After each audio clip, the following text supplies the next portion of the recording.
Hey YouTube, it's Adam from I'm a Music Mogul. Today's video, I'm going to show you how to get that deep house bass sound, and we're going to recreate this sound right here.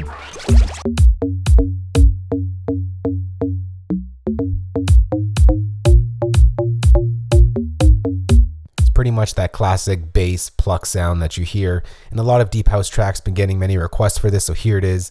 And this sound is probably going to be one of the easiest sounds that you're going to make. It's a lot easier than you think. So let's go ahead and create a new software instrument track, and we are going to bring in Logic's EFM1 synth, as this is like an FM based synth. So I'm just going to bring this down here, and we're just going to work off of the default settings that load up here, and you're going to be surprised that the default sound is pretty much the sound you're going for. We're just going to go ahead and adjust a couple of things. For the voices, we want to set that to mono.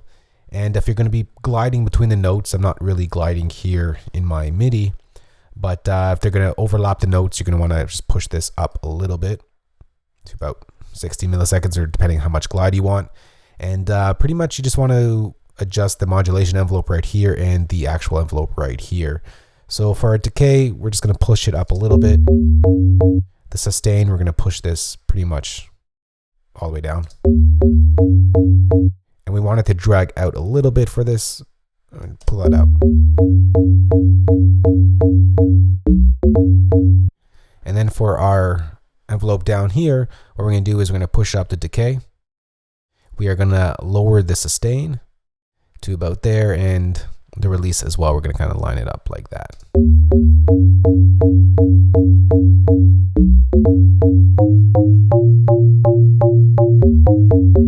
We're also going to push up the sub-os level up.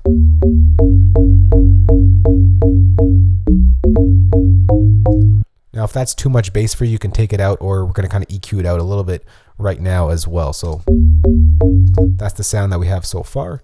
It's pretty much the sound. Now we're just going to clean it up a little bit. We're going to take out some of the lows, which that sub-os is pretty much going to be removed if you don't want it. Let's go ahead and just push this to about there. We're going to take out some of the mids right here, leave room for our kick, and then we're going to push it up a little bit around the 2400, 25 hertz range, just to kind of bring out some of that highs a little bit. And we're just going to make this Q a little bit smaller. And then we're going to cut out some of the highs over here because we don't really need it. Save some room for other instruments.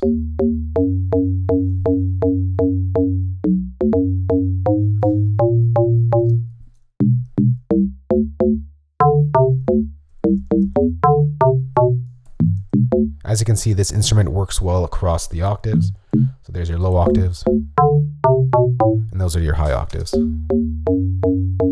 Next thing we're going to do is add in some compression, and it's just pretty much just to tighten it up a little bit. Let's just turn off this, turn off the auto gain. We'll set the knee a 1-to-1.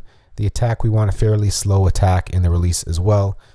Not something that's not too quick, around the 200 milliseconds range.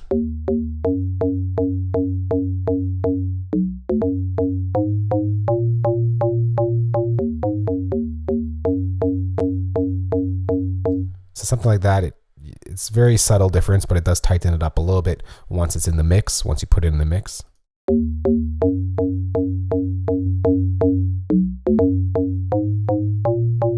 You can actually hear the difference right there if you have headphones on. And sometimes in deep house music, the producers would put in a bit crusher just to kind of dirty up the sound. So if we go to distortion, let's put in a bit crusher here. They usually just push this down just to give a little bit distortion. We'll go 12-bit resolution.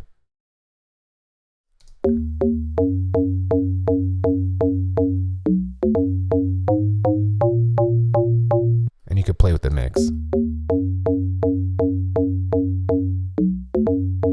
Just get that little dirty sound in there, because deep house is kind of a little dirty, if you will.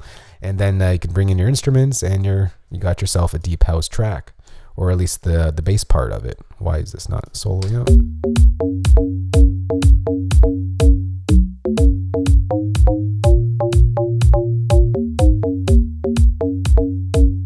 So as you can see, making that bass is really easy. You just kind of work off of the default here. I am going to go ahead and save this as a channel strip setting so you guys can load in and without having to change what I did here. Just load it in and you're good to go. I'll also save this as a preset as well. If you just want to load it in and don't want to make those minor adjustments, I'll save this as a preset as well. You can find those links in the description box below. For more good videos like these, remember to hit that subscribe button. And as usual, guys, I'll talk to you all in the next video. Try to get to all your requests. Slowly, we'll get to each one of them. See you all in the next video. Later.